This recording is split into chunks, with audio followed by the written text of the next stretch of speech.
Hello friends, मैं प्राची बघेल आपका हमारे YouTube channel India education classes में आपका स्वागत है।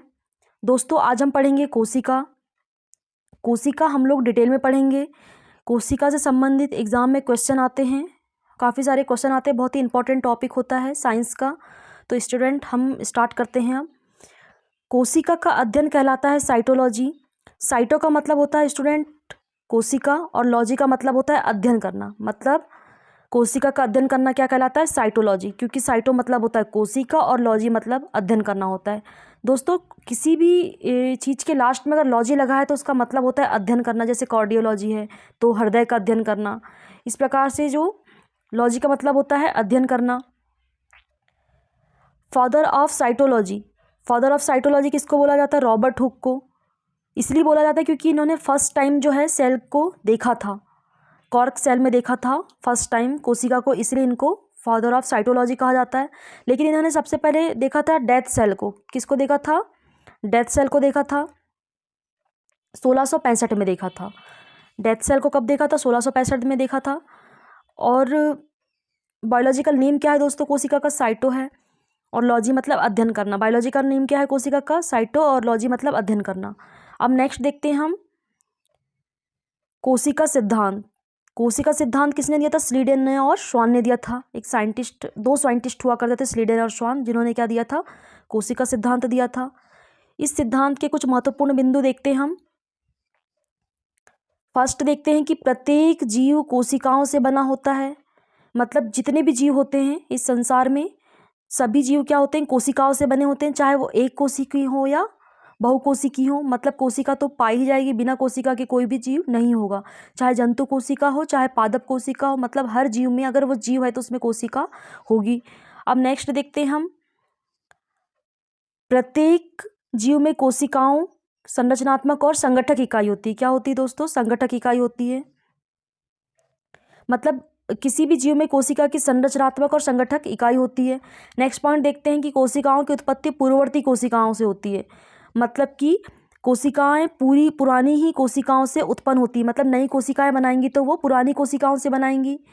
अब नेक्स्ट देखते हैं हम, जीवित कोशिका की खोज किसने की थी? एंटोनी वॉन लीवेनहॉक ने की थी। किसने की थी? एंटोनी वॉन लीवेनहॉक ने की थी। कब की थी? 1674 में की थी। हमने देखा कि एक मृत कोशिका की खोज सबसे पहले किसने की थी? रॉबर्ट हुक ने की थी। और कब की थी? 1665 में की थी। उसके कुछ साल बाद मतलब 9 साल बाद एक साइंटिस्ट आए थे, एंटोन वॉन लीवेनहॉक। उन्होंने क्या किया था? जीवित कोशिका की खोज की थी। अब नेक्स्ट देखते हैं हम कि न्यूक्लियस की खोज किसने की थी? न्यूक्लियस की खोज रॉबर्ट ब्राउन ने की थी। न्यूक्लियस का और एक नाम है दोस्तों कैरियन। न्यूक्लियस को क्या बोलते हैं? कैरियन भी बोलते हैं। अब नेक्स्ट देखते हैं सेल लिनिएज थ्योरी। एक थ्योरी होती है, सेल लिनिएज थ्योरी बोलते हैं उसको, जो किसने दिया था? रुडोल्फ ने दिया था। रुडोल्फ विर्चो ने दिया था। इस सिद्धांत के अनुसार सभी कोशिकाएं पहले से ही मौजूद कोशिकाओं से उत्पन्न होती हैं। इनका भी यही सिद्धांत था कि जो सभी नई कोशिकाएं होती हैं वो पुरानी मतलब पहले से ही मौजूद कोशिकाओं से ही उत्पन्न होती हैं। अब नेक्स्ट देखते हैं स्टूडेंट, कोशिका की माप। मतलब अलग अलग कुछ एनिमल होते हैं जिसमें सबसे छोटी कोशिका पाई जाती है, सबसे बड़ी कोशिका कौन सी होती है, ये हम कोशिका की माप में देखते हैं। फ्रेंड्स, सबसे छोटी कोशिका कौन सी होती है? पीपीएलओ या माइकोप्लाज्मा बोलते हैं, जो सबसे छोटी कोशिका है। और सबसे बड़ी कोशिका क्या है? शुतुरमुर्ग का अंडा है। एक पक्षी होता है शुतुरमुर्ग, उसका अंडा क्या होती है? सबसे बड़ी कोशिका होती है। ये क्वेश्चन इंपॉर्टेंट है, आते हैं एग्जाम में। सबसे लंबी कोशिका क्या होती है? तंत्रिका कोशिका, मतलब नर्व सेल होती है। सबसे लंबी ह्यूमन बॉडी में होती है तंत्रिका कोशिका। नेक्स्ट देखते हैं, मानव की सबसे छोटी सेल कौन सी होती है? सबसे छोटी सेल तो पीपीओल या माइकोप्लाज्मा होती है, अगर सबकी बात की जाए तो, सारे जीवों की बात की जाए तो। किंतु अगर मानव में सबसे छोटी कोशिका देखी जाए तो वो होती है क्या? स्पर्म होती है। और अगर मानव में सबसे बड़ी कोशिका देखा जाए तो वो क्या होती है? ओवम। क्या होती है? ओवन। जो स्पर्म होता है वो मेल रिप्रोडक्टिव सिस्टम का पार्ट है, और जो ओवम है जो फीमेल रिप्रोडक्टिव सिस्टम का पार्ट है। मतलब कि नर जनन तंत्र का है स्पर्म और मादा जनन तंत्र का क्या है? ओवम है। अब नेक्स्ट देखते हैं कि सबसे तेज विभाजन करने वाली कोशिका क्या है? लिवर है। हम देखते हैं कि लिवर डोनेट करते हैं तो लिवर का एक छोटा सा टुकड़ा किसी को डोनेट किया जाता है, पूरा का पूरा लीवर डोनेट नहीं किया जाता। अगर छोटा सा टुकड़ा अगर डोनेट कर रहा है लीवर का, तो वो विभाजित होकर के एक अपना पूर्ण कंप्लीट लीवर बना लेते हैं। मतलब कि विभाजन होने वाली कोशिका कौन सी है? लीवर। कुछ समय के बाद मतलब लीवर की जो कोशिकाएं रहती है विभाजन होकर एक निश्चित आकार बना लेती हैं अपना। अब नेक्स्ट देखते हैं कि विभाजित ना होने वाली कोशिका क्या है? न्यूरॉन है। क्योंकि न्यूरॉन इसलिए विभाजित नहीं होती क्योंकि इसमें सेंट्रियोल नहीं पाया जाता। दोस्तों अभी हम आगे पढ़ेंगे कि जो न्यूरॉन है वो विभाजित ना होने वाली कोशिका है। अब नेक्स्ट देखते हैं हम यहाँ कोशिका जो होती है सबसे छोटी इकाई होती है किसी भी जीव की। सबसे छोटी इकाई क्या होती है स्टूडेंट? कोशिका होती है।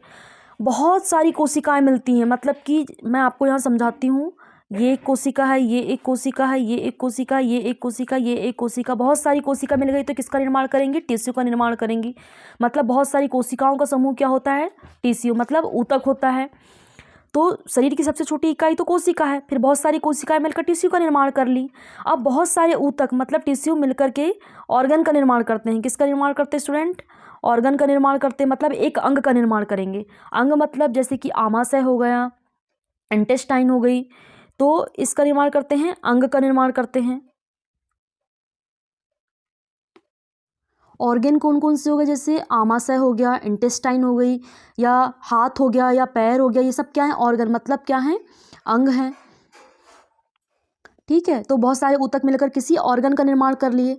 अब बहुत सारे ऑर्गन मिलकर किसी ऑर्गन सिस्टम का निर्माण करते हैं। किसका निर्माण करते हैं? ऑर्गन सिस्टम का निर्माण करते हैं।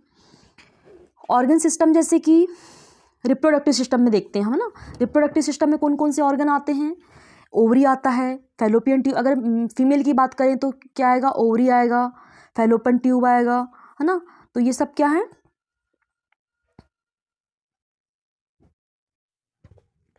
अब हम आगे देखते हैं फ्रेंड्स, कोशिका मतलब सेल। एक सेल से पूरी बॉडी का निर्माण कैसे हुआ, है ना। तो देखते हैं सबसे छोटी इकाई क्या होती है किसी भी शरीर की? कोशिका होती है। यहाँ देखते हैं हम बहुत सारी कोशिकाएं, ये क्या है? बहुत सारी कोशिकाएं हैं। ये बहुत सारी कोशिकाएं मिलकर किसका निर्माण कर लेती हैं? ऊतक का निर्माण कर लेती है। किसका निर्माण हो जाता है? ऊतक का निर्माण हो जाता है। ये है ऊतक, ये है ऊतक, ये है ऊतक, ये है ऊतक, ये सब किसका निर्माण हो गया? ऊतक का निर्माण हो गया। और बहुत सारे ऊतक मिलकर किसका निर्माण कर लेते हैं? ऑर्गन का। ये एक ऑर्गन है, समझ लो, ये एक ऑर्गन है, ये एक ऑर्गन है, ये एक ऑर्गन है, ये एक ऑर्गन है, तो किसका निर्माण हो गया? ऑर्गन का, मतलब अंग का निर्माण हो गया। अब बहुत सारे अंग मिलकर किसका निर्माण करते हैं? अंग तंत्र का निर्माण करते हैं। किसका निर्माण करते हैं स्टूडेंट? अंग तंत्र का निर्माण करते हैं। आगे देखते हैं, ऑर्गन सिस्टम का निर्माण करेंगे। ऑर्गन सिस्टम मतलब जैसे कि एक रिप्रोडक्टिव सिस्टम है, डाइजेस्टिव सिस्टम है, एक्सक्रिएटिव सिस्टम है, एंडोक्राइन सिस्टम है, ये सब क्या है? सिस्टम है। क्या है? ये सिस्टम है। तो किसका निर्माण हो गया? ऑर्गन सिस्टम का निर्माण हो गया। अब देखा जाए डाइजेस्टिव सिस्टम में कौन कौन से ऑर्गन आ गए? माउथ कैविटी आ गया, ईसोफेगस आ गया, है ना, टीथ आ गए, इंटेस्टाइन आ गई, स्टोमक आ गया, स्मॉल इंटेस्टाइन, लार्ज इंटेस्टाइन आ गई। तो ये सब क्या है? ऑर्गन है। और बहुत सारे ऑर्गन ने मिलकर किसका निर्माण किए? एक डाइजेस्टिव सिस्टम का निर्माण किए।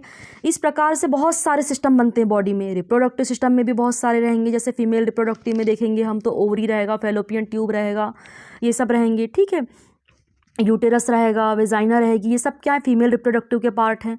और मेल रिप्रोडक्टिव में देखते हैं टेस्टिस रहता है ना। तो ये सब क्या है? बहुत सारे ऑर्गन ने मिलकर एक सिस्टम बनाया हुआ है, और फिर बहुत सारे सिस्टम मिलकर एक बॉडी का निर्माण करते हैं, मतलब एक बॉडी बनती है। हमने अब शुरू से देखते हैं कि हम सबसे पहले बहुत सारी कोशिकाओं ने मिलकर ऊतक का निर्माण किया, और बहुत सारे ऊतक ने मिलकर किसी एक ऑर्गन का निर्माण किया, और बहुत सारे ऑर्गन ने मिलकर किसका निर्माण किए? एक बॉडी का निर्माण किए। अब नेक्स्ट देखते हैं हम टाइप ऑफ सेल। कोशिकाओं के प्रकार देखते हैं। 2 टाइप से देखते हैं हम कोशिकाओं के प्रकार। एक होती प्रोकैरियोटिक कोशिका और एक होती यूकैरियोटिक कोशिका। प्रोकैरियोटिक कोशिका स्टूडेंट, प्रोकैरियोटिक मतलब नाम से मैं आपको बता रही हूँ याद करने के लिए, एक पुरानी कोशिका, है ना। प्रोकैरियोटिक मतलब पुरानी या आदिम कोशिका, और यूकैरियोटिक मतलब सुविकसित कोशिकाएं होती हैं। क्या होती हैं? सुविकसित कोशिकाएं होती हैं। जो प्रोकैरियोटिक कोशिका होती है वो अविकसित केंद्रक होता है, और जो यूकैरियोटिक कोशिका में पूर्ण विकसित केंद्रक होता है। स्टूडेंट प्रोकैरियोटिक मैंने अभी आपको बताया था पुरानी कोशिका, एग्जाम्पल के रूप में देख सकते हैं हम। किसी भी पुरानी चीज़ में उतनी ज़्यादा अच्छी चीज़ें नहीं मिलेंगी, किंतु उसका अगर नया वर्जन आ जाएगा तो उसमें काफ़ी सारी चीज़ें इंक्लूड होकर मिल जाती है ना। वैसे ही याद रखने की दृष्टि से आप याद रख सकते हो ऐसा कि जो प्रोकैरियोटिक कोशिका होती है वो अविकसित केंद्रक होगा। अब पुरानी है तो अविकसित केंद्रक होगा, ठीक है। और यूकैरियोटिक है, अब नई कोशिका है मतलब सुविकसित कोशिका, और इसमें पूर्ण विकसित केंद्रक मिलेगा। अब नेक्स्ट पॉइंट हम क्या देखते हैं कि कोशिका द्रव्य पूर्ण रूप से फैला होता है और यूकैरियोटिक कोशिका में क्या होता है कि सीमित रहता है, जैसे केंद्रक एवं कोशिका झिल्ली के मध्य में, है ना। तो कोशिका द्रव्य पूर्ण रूप से फैला होता है। यहाँ पर हम देखते हैं कि दो कोशिकाएं बनाते हैं ना, एक होती प्रोकैरियोटिक कोशिका बनाते हैं और एक यूकैरियोटिक कोशिका बनाते हैं। ये है प्रोकैरियोटिक कोशिका और ये बनाते हैं हम क्या, यूकैरियोटिक कोशिका, ठीक है। तो ये जो प्रोकैरियोटिक कोशिका है, यहाँ पर स्टूडेंट बीच में क्या होता है, केंद्रक होता है दोनों में, ठीक है।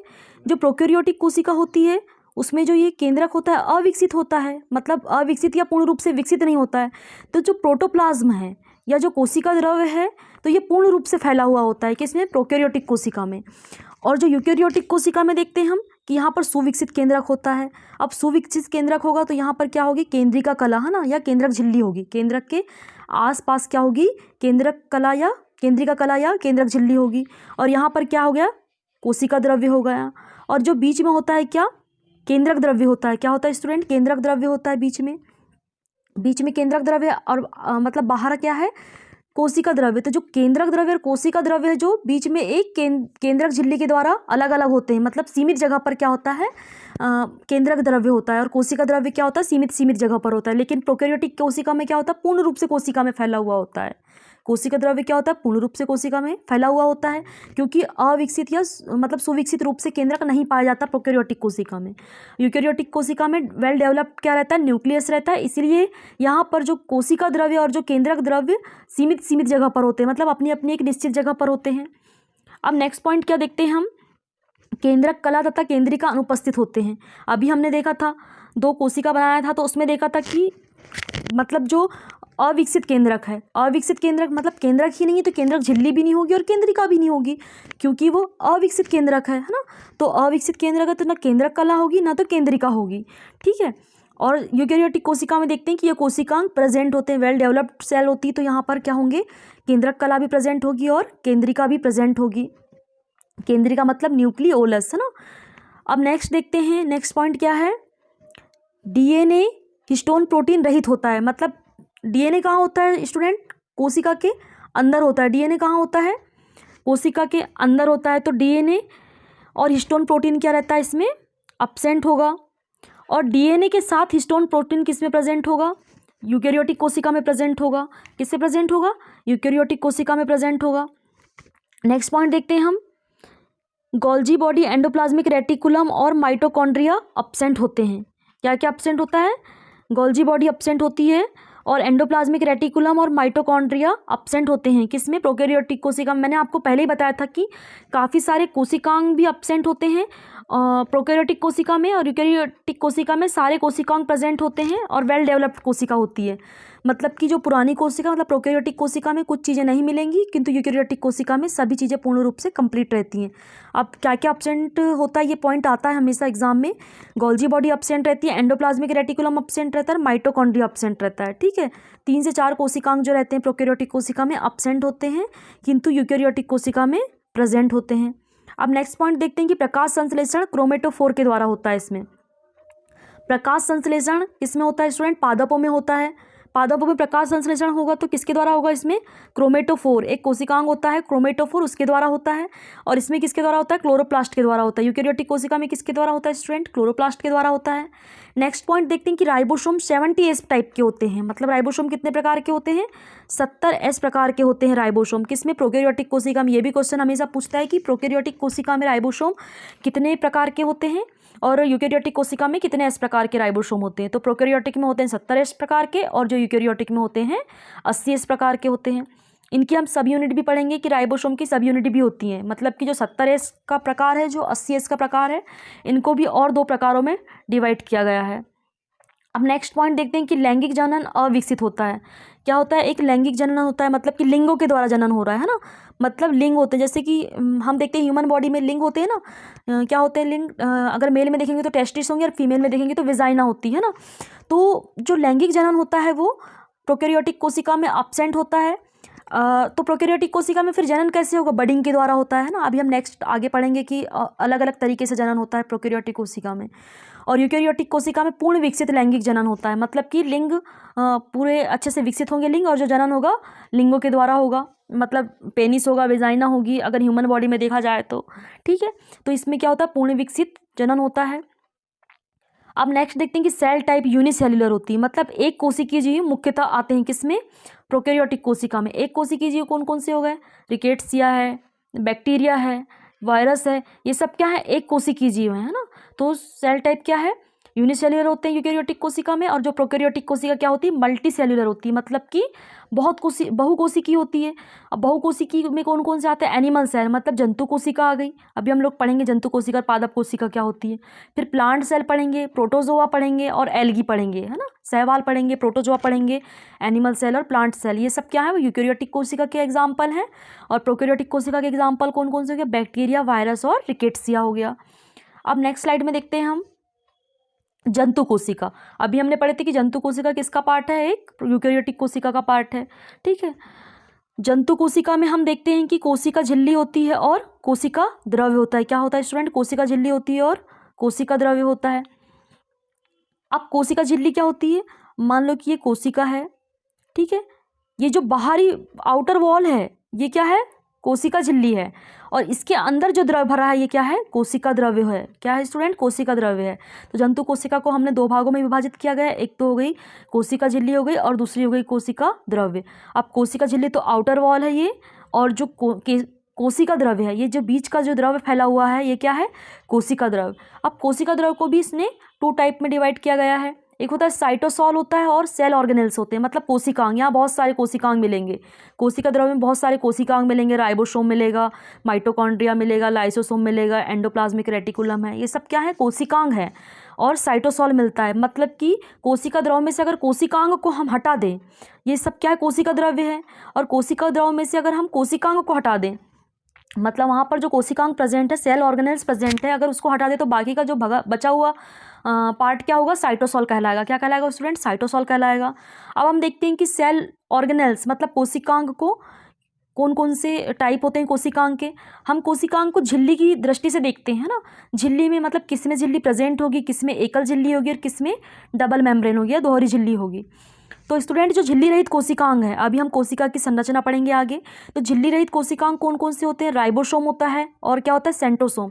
ये भी एग्जाम में पूछा जाता है कि झिल्ली रहित कोशिकांग कौन सा होता है, तो याद रखना स्टूडेंट, राइबोसोम और सेंट्रोसोम होता है, आरसी। झिल्ली रहित कोशिकांग कौन से हो गए, आरसी, राइबोसोम और सेंट्रोसोम, ठीक है। जो झिल्ली युक्त कोशिकांग मतलब एकल झिल्ली युक्त कोशिकांग कौन से हो गए, मतलब ये जो झिल्ली है किसी कोशिका में, ठीक है, कोशिका झिल्ली है ये तो, और इनके ऑर्गेनेल्स में या किसी में झिल्ली होती है, किसी में झिल्ली नहीं होती है। तो झिल्ली रहित कोशिकांग हो गया राइबोसोम और सेंट्रोसोम, और एकल झिल्ली युक्त कोशिकांग कौन से हो गया, एंडोप्लाज्मिक रेटिकुलम हो गया और गोल्जी बॉडी हो गया, लाइसोसोम हो गया और वॉक्यूल्स। वॉक्यूल्स मतलब रिक्तिकाएं। ये जो वॉक्यूल्स है स्टूडेंट, ये सिर्फ और सिर्फ पादप कोशिका में मिलती है, पादप कोशिका में मिलती, बड़ी मिलती है, और सुविकसित मतलब कोशिकांग होता है किसका, पादप कोशिका का। और होगा लाइसोसोम मिलता है, एकल झिल्ली युक्त कोशिकांग, गोल्जी बॉडी और एंडोप्लाज्मिक रेटिकुलम। याद रखिएगा ईजी और एलवी, है ना, ईजी एलवी क्या है, एकल झिल्ली युक्त कोशिकांग हो गए, और दोहरी झिल्ली मतलब डबल मेम्ब्रेन पाई जा रही किसी भी कोशिकांग के अंदर। तो कौन कौन से कोशिकांग हो गए, वो माइटोकॉन्ड्रिया हो गया, न्यूक्लियस हो गया और क्लोरोप्लास्ट। वेरी इंपॉर्टेंट है ना, न्यूक्लियस के आसपास क्या होती है, दोहरी झिल्ली होती है, और जो माइटोकॉन्ड्रिया के भी आसपास क्या होती है, दोहरी झिल्ली होती है। और क्लोरोप्लास्ट भी स्टूडेंट सिर्फ और सिर्फ प्लांट सेल में होता है, मतलब पादप कोशिका में होता है। अब नेक्स्ट देखते हैं दोस्तों, पादप कोशिका और जंतु कोशिका में अंतर। क्या अंतर है पादप कोशिका और जंतु कोशिका में। सबसे पहला पॉइंट क्या है कि कोशिका भित्ति सेलुलोज की बनी होती है पादप कोशिका में, और जंतु कोशिका में कोशिका भित्ति एब्सेंट होती है। नीचे देखते हैं हम, थोड़ी सी मिस्टेक हो गई स्टूडेंट, जो पादप कोशिका का डायग्राम इस तरफ हो गया है, जो जंतु कोशिका का डायग्राम इस तरफ हो गया है, तो हम इस टाइप से पढ़ते हैं इसको। ये है पादप कोशिका का और ये है क्या, जंतु कोशिका का। तो कोशिका भित्ति किसकी बनी होती है, सेलुलोज की बनी होती है, किसकी? पादप कोशिका की कोशिका भित्ति किसकी बनी होती है? सेलुलोज की बनी होती है। ये जो आसपास की क्या है स्टूडेंट? कोशिका भित्ति है। क्या है ये? Cell wall. कोशिका भित्ति को ही क्या बोलते हैं? सेल वॉल बोलते हैं। तो जो कोशिका मेम्ब्रेन है, मतलब सेल मेम्ब्रेन के भी बाहर एक और वॉल पाई जाती है, इसको क्या बोलते हैं? कोशिका भित्ति बोलते हैं। ये जो क्या है? ये कोशिका भित्ति है। जो सबसे आउटर वॉल है क्या है? कोशिका भित्ति कहलाती है, जो किसकी बनी होती है? सेलुलोज की बनी होती है। सिर्फ और सिर्फ पादप कोशिका में होती है, जंतु कोशिका में अब्सेंट होती है। अब नेक्स्ट पॉइंट क्या है स्टूडेंट? बड़ी बड़ी रसधानी होती है। अभी हमने पढ़ा था कि जो झिल्ली, एकल झिल्ली युक्त कोशिकांग कौन सा होता है? रसधानियां, मतलब रिक्तिका होती है, जिसको वॉक्यूल्स भी बोलते हैं। तो जो एकल झिल्ली युक्त कोशिकांग कौन सा हो गया? वॉक्यूल्स। बड़े संख्या में पाया जाता है, प्लांट कोशिका में पाया जाता है, और छोटे छोटे रूप में जंतु कोशिका में भी पाया जाता है। ये क्या है? वॉक्यूल्स है, या रिक्तिका भी बोलते हैं इसको, या रसधानियां भी बोलते हैं। जो प्लांट सेल में होती है, बहुत ही कम संख्या में होती है, 1 या 2 प्रेजेंट होगी किसी भी प्लांट सेल में, और बड़ी बड़ी मतलब बड़े बड़े आकार में प्रेजेंट होती है। और जंतु कोशिका में बहुत कम मात्रा में होती है, बहुत कम संख्या में होती है, किंतु बहुत छोटी छोटी होती है। जंतु कोशिका में भी देखते हैं हम वॉक्यूल्स। ये है वॉक्यूल जंतु कोशिका में, छोटे रूप में है और एक ही है जंतु कोशिका में भी। अब नेक्स्ट पॉइंट क्या देखते हैं हम स्टूडेंट? क्लोरोप्लास्ट। क्लोरोप्लास्ट पादप कोशिका में प्रेजेंट होता है, किंतु जंतु कोशिका में क्लोरोप्लास्ट अब्सेंट होता है। पादप कोशिका में क्लोरोप्लास्ट प्रेजेंट होता है, जंतु कोशिका में क्लोरोप्लास्ट अब्सेंट होता है। लाइसोसोम अब्सेंट होता है किसमें? पादप कोशिका में। हम देखते हैं यहाँ पर लाइसोसोम कहीं भी नहीं दिख रहा है। ये हो गया न्यूक्लियस, केंद्रक, ये न्यूक्लियोलस मतलब केंद्रिका, जो केंद्रक के अंदर प्रेजेंट है। पैरोक्सिसोम है, ये राइबोसोम है, एमिलोप्लास्ट है, साइटोप्लाज्म है, मतलब जो कोशिका द्रव्य जो पूरे कोशिका में फैला हुआ होता है। फिर है ये सेल वॉल, फिर सेल मेम्ब्रेन देखे, माइटोकॉन्ड्रिया देखे, वॉक्यूल्स देखे, क्लोरोप्लास्ट देखे, गोल्जी अपरेटस देखे, और क्या? एंडोप्लाज्मिक रेटिकुलम है ना। मतलब कि लाइसोसोम अब्सेंट है। जो पादप कोशिका में लाइसोसोम अब्सेंट होता है, ये क्वेश्चन भी हमेशा पूछा जाता है कि पादप कोशिका में कौन से कोशिकांग अब्सेंट होता है? तो लाइसोसोम अब्सेंट होता है। जंतु कोशिका में लाइसोसोम प्रेजेंट होता है। ये क्या है? जंतु कोशिका में लाइसोसोम है। ठीक है। अब नेक्स्ट देखते हैं हम कि जंतु कोशिका में कौन कौन से कोशिकांग कहाँ कहाँ पर प्रेजेंट होते हैं। फिर एक एक से हम सारे कोशिकांग का अध्ययन करेंगे। सबसे पहले देखते हैं राइबोसोम। जो इस साइड पे जो डॉट डॉट के फॉर्म में है, वो क्या है? राइबोसोम है। नेक्स्ट है गोल्जी अपरेटस। गोल्जी अपरेटस थोड़ा सा केंद्रक से दूर पाया जाता है, और जो कोशिका मेम्ब्रेन है, सेल मेम्ब्रेन है, उसके थोड़े किनारे पर क्या पाया जाता है? गोल्जी अपरेटस या गोल्जी काय पाया जाता है। नेक्स्ट है गोल्जी वेसिकल्स। जो मतलब जो गोल्जी अपरेटस थोड़े मतलब लंबे साइज में होता है, बेलनाकार रूप से होता है। Golgi vesicles round round shape में जो आपको दिख रही होंगी डॉट डॉट में, तो क्या है? गोल्जी वेसिकल्स है। नेक्स्ट साइटोप्लाज्म, मतलब कोशिका द्रव्य, पूरी कोशिका में जो द्रव फैला हुआ होता है उसको क्या बोलते हैं स्टूडेंट? साइटोप्लाज्म बोलते हैं। नेक्स्ट देखते हैं वॉक्यूल्स। ये जो देखा था छोटे मतलब छोटे आकार में पाई जा रही है और कम संख्या में हो रही जंतु कोशिका में, क्या है? वॉक्यूल्स या रसधानियां हैं, या उनको रिक्तिकाएं भी बोलते हैं। लाइसोसोम, ये जो पिंक पिंक जो साइज में दिख रहा है, क्या है? लाइसोसोम है। नेक्स्ट है पैराक्सिसोम। ये क्या स्टूडेंट? ग्रीन कलर का क्या है? पैराक्सिसोम है। फिर देखते हैं एंडोप्लाज्मिक रेटिकुलम। 2 प्रकार के एंडोप्लाज्मिक रेटिकुलम होती है, एक होती है स्मूथ एंडोप्लाज्मिक रेटिकुलम और एक होती है रफ एंडोप्लाज्मिक रेटिकुलम। तो ये है स्मूथ एंडोप्लाज्मिक रेटिकुलम और ये क्या है? Rough endoplasmic reticulum. जो रफ एंडोप्लाज्मिक रेटिकुलम है, वो जो केंद्रिका कला है, मतलब केंद्रक कला है, या मतलब न्यूक्लियर मेम्ब्रेन है, उसके किनारे किनारे पर जो रफ एंडोप्लाज्मिक रेटिकुलम प्रेजेंट होती है, ये हम देख रहे हैं। ये देखो, ये क्या है? रफ एंडोप्लाज्मिक रेटिकुलम है। और स्मूथ एंडोप्लाज्मिक रेटिकुलम ये है, जो रफ एंडोप्लाज्मिक रेटिकुलम के किनारे पर है, मतलब केंद्रिका कला से थोड़ी सी दूर है। अब नेक्स्ट देखते हैं क्रोमेटिन। क्रोमेटिन जो केंद्रक के अंदर है, जो जालीनुमा संरचना है, जो धागों के फॉर्म में है, वो क्या है? क्रोमेटिन है। और न्यूक्लियस क्या है? ये है न्यूक्लियस। और इसके अंदर जो दिख रहा है बैंगनी रूप में, वो क्या है? न्यूक्लियोलस है, मतलब केंद्रिका है। फिर नेक्स्ट देखते हैं सेंट्रोसोम। सेंट्रोसोम जो बेलनाकार भाग है, ये क्या है? सेंट्रोसोम है।